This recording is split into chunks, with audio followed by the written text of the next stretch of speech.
News 24। Tangail ৪ আসনের উপনির্বাচনে আওয়ামী লীগের প্রার্থী চূড়ান্ত হবে আগামী ৮ অক্টোবর। মঙ্গলবার রাতে গণভবনে প্রধানমন্ত্রী শেখ হাসিনার সভাপতিত্বে অনুষ্ঠিত আওয়ামী লীগের সংসদীয় বোর্ডের সভায় এই সিদ্ধান্ত হয়। এর আগে সেখানে মনোনয়ন প্রত্যাশী ১৯ প্রার্থীর সাক্ষাৎকার নেওয়া হয়। ১১ অক্টোবর মনোনয়নপত্র জমা দেওয়ার শেষ দিন। ১৩ অক্টোবর যাচাই বাছাই এবং ২১ অক্টোবর মনোনয়ন প্রত্যাহারের শেষ দিন ধার্য করেছে নির্বাচন কমিশন। ১০ নভেম্বর ১০৭টি কেন্দ্রে একযোগে অনুষ্ঠিত হবে ভোট গ্রহণ। ধর্মীয় অনুভূতিতে আঘাত হানার মামলায় কারাবরণ শেষে এই আসনের সংসদ সদস্য পদ থেকে সরে দাঁড়ান লতিফ সিদ্দিকী। পরে এই আসন শূন্য ঘোষণা করে সংসদ।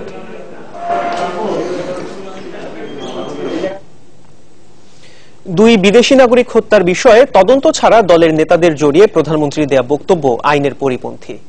দলের কেন্দ্রীয় কার্যালয়ে আয়োজিত সংবাদ সম্মেলনে এমন মন্তব্য করেন বিএনপির স্থায়ী কমিটির সদস্য নজরুল ইসলাম খান। তার অভিযোগ, এই সুযোগে বিএনপি নেতাদের গ্রেফতার করা হচ্ছে।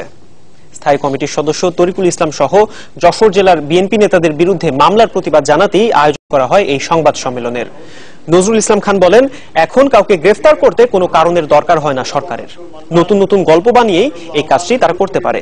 তার দাবি, দীর্ঘদিন ধরে অসুস্থ তরিকুল ইসলাম যাতে সুচিকিৎসা নিতে বিদেশ যেতে না পারেন সেই জন্য নতুন করে মামলা দেয়া হয়েছে। বলেন, দলকে সংগঠিত করতে বিএনপি যখন ব্যস্ত তখন তা বাধাগ্রস্ত করতেই মামলার আশ্রয় নিচ্ছে সরকার। মানবতা বিরোধী অপরাধে মৃত্যুদণ্ডের রায় পুনর্বিবেচনার জন্য নির্ধারিত সময়ের মধ্যেই আবেদন করবেন বিএনপি নেতা সালাউদ্দিন চৌধুরী।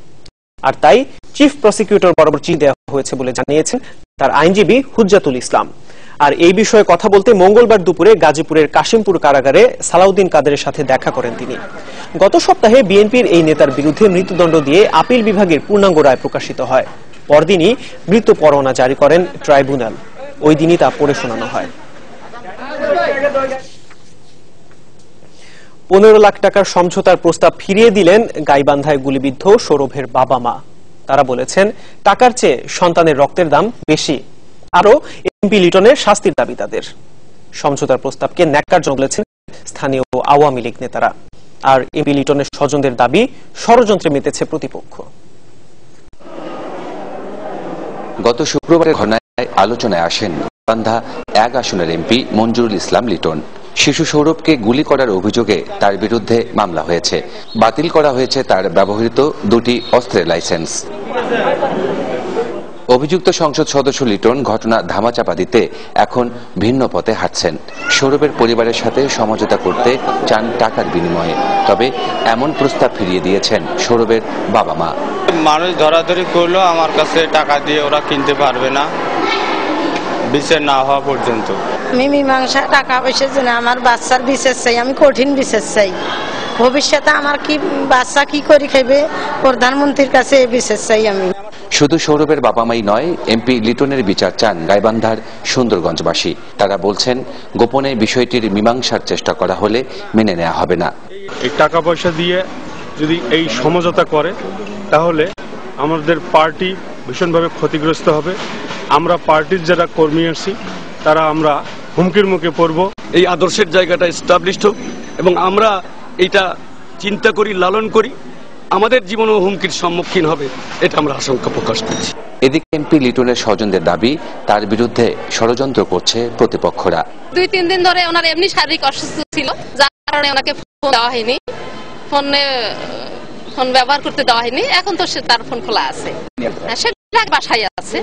নকশা তারা কিভাবে অঙ্কন করেছে, করে যত চ্যানেল অমুক তমুক শেষ করে ফেলছে। হ্যাঁ, যত রকমের অপপ্রচার। শিশু সৌরভ আহত হওয়ার পর থেকেই সংসদ সদস্য লিটনের বিচারের দাবিতে কর্মসূচি চালিয়ে যাচ্ছেন এলাকাবাসী। জুয়েল আহমেদ, চ্যানেল 24, রংপুর। ভোটার তালিকায় রোহিঙ্গাদের অন্তর্ভুক্তি ঠেকাতে আলাদা তথ্য ভান্ডার তৈরি করছে নির্বাচন কমিশন। এই লক্ষ্যে আশ্রয় নেয়া রোহিঙ্গাদের তথ্য চেয়ে স্বরাষ্ট্র, পররাষ্ট্র ও দুর্যোগ ব্যবস্থাপনা মন্ত্রণালয় এবং কক্সবাজার জেলা প্রশাসককে চিঠি দিয়ে নির্বাচন কমিশন। আর রোহিঙ্গাদের নিয়ে কাজ করে এমন এনজিওর তালিকাও চাওয়া হয়েছে এনজিও বিষয়ক ব্যুরোর কাছে।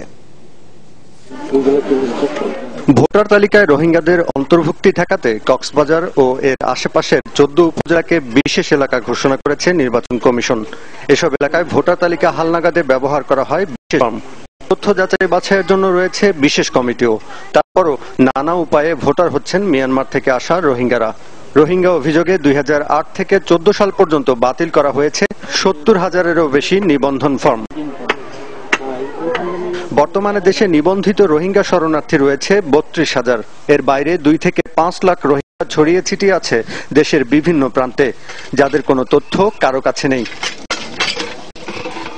এই অবস্থায় ভোটার তালিকায় অন্তর্ভুক্তি ঠেকাতে রোহিঙ্গাদের তথ্য সংগ্রহ করছেন নির্বাচন কমিশন। এ ব্যাপারে তথ্য চেয়ে চিঠি দেওয়া হয়েছে স্বরাষ্ট্র, পররাষ্ট্র ও দুর্যোগ ব্যবস্থাপনা মন্ত্রণালয়কে। কক্সবাজার জেলা প্রশাসকের কাছে চাওয়া হয়েছে নিবন্ধিতদের তালিকা, আর এনজিও বিষয়ক ব্যুরোর কাছে রোহিঙ্গাদের নিয়ে কাজ করে এমন এনজিওর তালিকা চাওয়া হয়েছে। আমরা একটি চিঠি পেয়েছি, সেটা হলো রেজিস্টার্ড যারা রোহিঙ্গা আছে কক্সবাজারের বিভিন্ন ক্যাম্পে অবস্থান করছেন তাদের তথ্য প্রেরণের জন্য ডিজিটাল ডাটাবেজের মাধ্যমে হয়, যাতে আমরা রোহিঙ্গাদেরকে ডিজিটালি শনাক্ত করতে পারি। এবং যদিও কোনোভাবে ভোটার তালিকা আসার চেষ্টা করে বা সরকারি অন্য কোনো কাজে জড়িত হয় বা সুযোগ নেওয়ার চেষ্টা করে, তাহলে যাতে আমরা ডিজিটাল পদ্ধতিতে এদেরকে ফাইন্ড আউট করতে পারি এবং আইনের আওতায় নিয়ে আসতে পারি। কক্সবাজার সহ দেশের 6 জেলায় অনিবন্ধিত রোহিঙ্গা গণনার জন্য সরকারের একটি বিশেষ প্রকল্প আছে। এই প্রকল্পের কাজ শেষ হওয়ার আগে সঠিক তথ্য পাওয়া কমিশনের জন্য কঠিন হবে। GM Mustafizul Alam, channel 24, Dhaka. News 24 এর সময় হলো আরেকটি বিরতির। এরপর থাকছে গণপরিবহনে নির্ধারিত ভাড়ার চেয়ে বেশি আদায় করলে কঠোর ব্যবস্থার হুঁশিয়ারি সড়ক পরিবহন ও সেতু মন্ত্রীর।